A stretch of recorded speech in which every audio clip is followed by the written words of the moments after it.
Hi everyone, it's Mr. Petty again. Welcome back to our fraction times fraction math lesson unit. Today we're moving on to a new lesson, which is all about finding a missing total or finding the value of a part in a problem.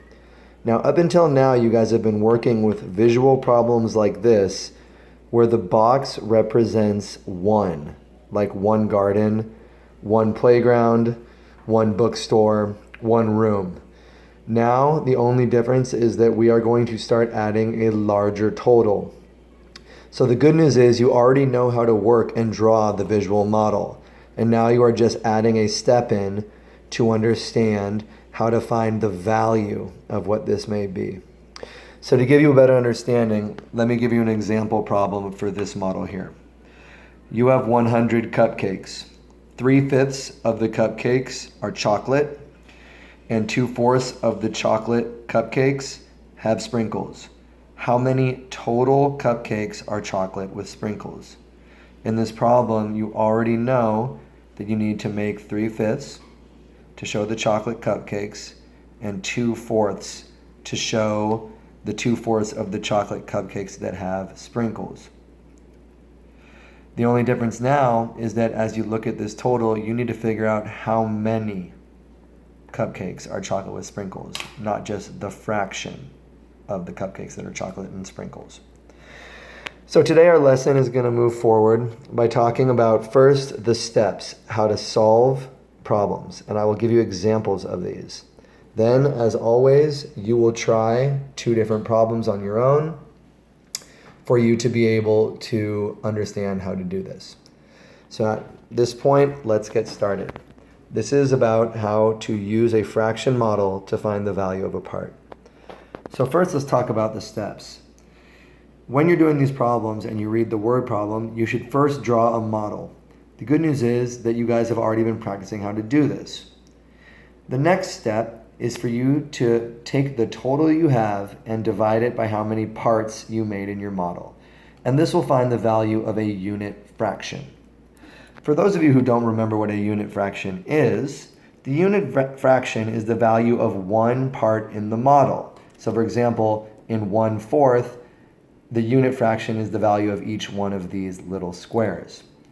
So when you are finding the value of the unit fraction, once you know the value of one box, it will be relatively easy to find the value of the part that you are looking for. So finally, once you have found the value of the unit fraction, you should use the value of the unit fraction to find the value of the part you are looking for. Now don't worry if that sounds confusing, because we're going to go over it right now. So let me give you an example of that with this problem here. I have 100 cupcakes, which is the total. 1/5 are vanilla and 2/4 of the remaining are chocolate. How many chocolate cupcakes are there? So in this problem, step 1 would be to draw the model. So I start by drawing out a box for my cupcakes, and I label that box with a total of 100 because I have 100 cupcakes. Then I draw the model like I've learned. I break it into fifths, and I show 1/5 for the vanilla. Then, because I know this is a what is left problem, like you've learned about before, I cut it into fourths, and I shade 2/4 of what is left to show the chocolate cupcakes.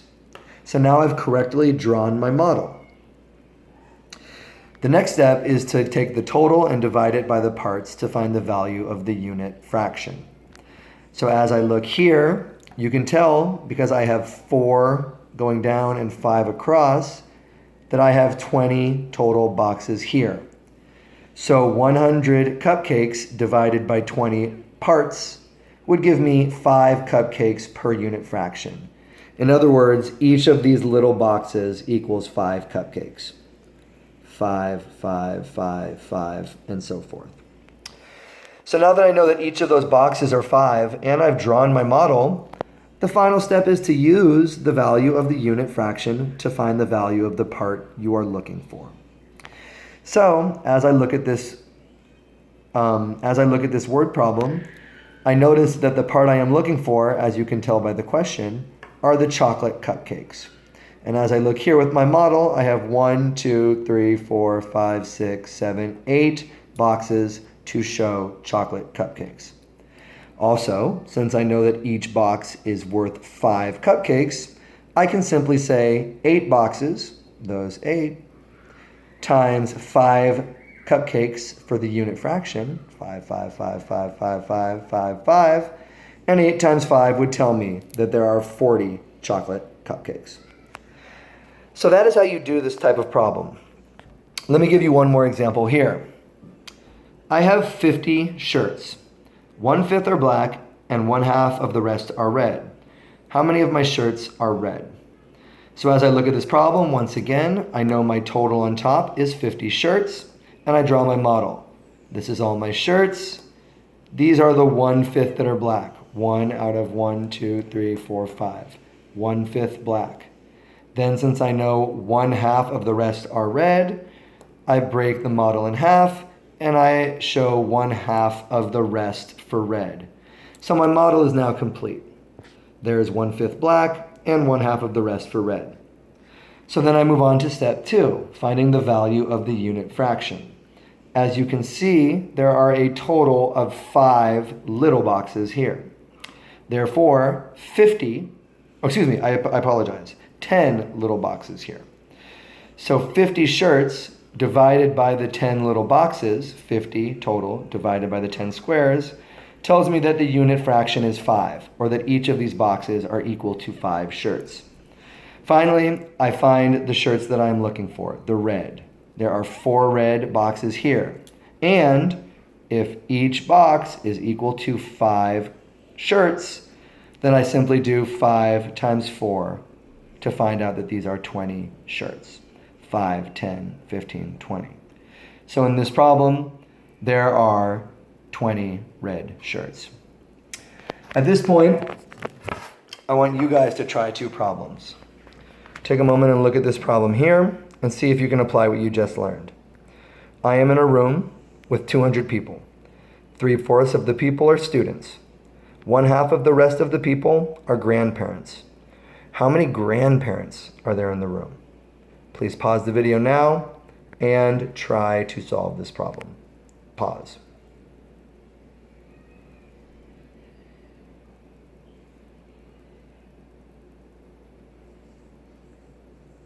Okay, welcome back. So first thing, let's check the model that you guys drew. I'm going to pull up my model now. So step 1, as you know, is to draw the model. So I knew my total was 200 people. So I drew the total on top, and then I drew my model. This is all of the people. 3/4 of the people are students, which are here as students. And 1/2 of the rest of the people are grandparents, which is right here. So I know that this part here, the grandparents, is what I am looking for. If you did that, good job. Coming up next, I want to figure out how many people are grandparents. So the first thing I need to do is to find the value of the unit fraction, or of each box. I do that by total divided by number of boxes, or 200 divided by 8 parts will give me a value of 25 for the unit fraction. That means that each of those little boxes are equal to 25. Finally, I then want to find out how many grandparents there are. So since there is 1 box for grandparents, and each box is equal to 25, you know that the 1 box for the grandparents times those 25 people tell you there are 25 grandparents in the room. I hope you got it right. All right, you guys, let's look at the last problem now to see if you really get this. I bought a 50-pack of chips for the week. 2/5 were Doritos, and 2/5 of the rest of the chips were Cheetos. How many bags of Cheetos do I have for the week? Please pause the video and try to solve the problem.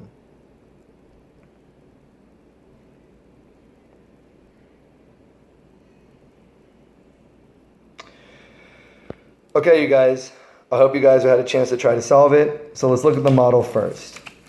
The first thing I do is I know that there are 50 total bags, so I write that on top.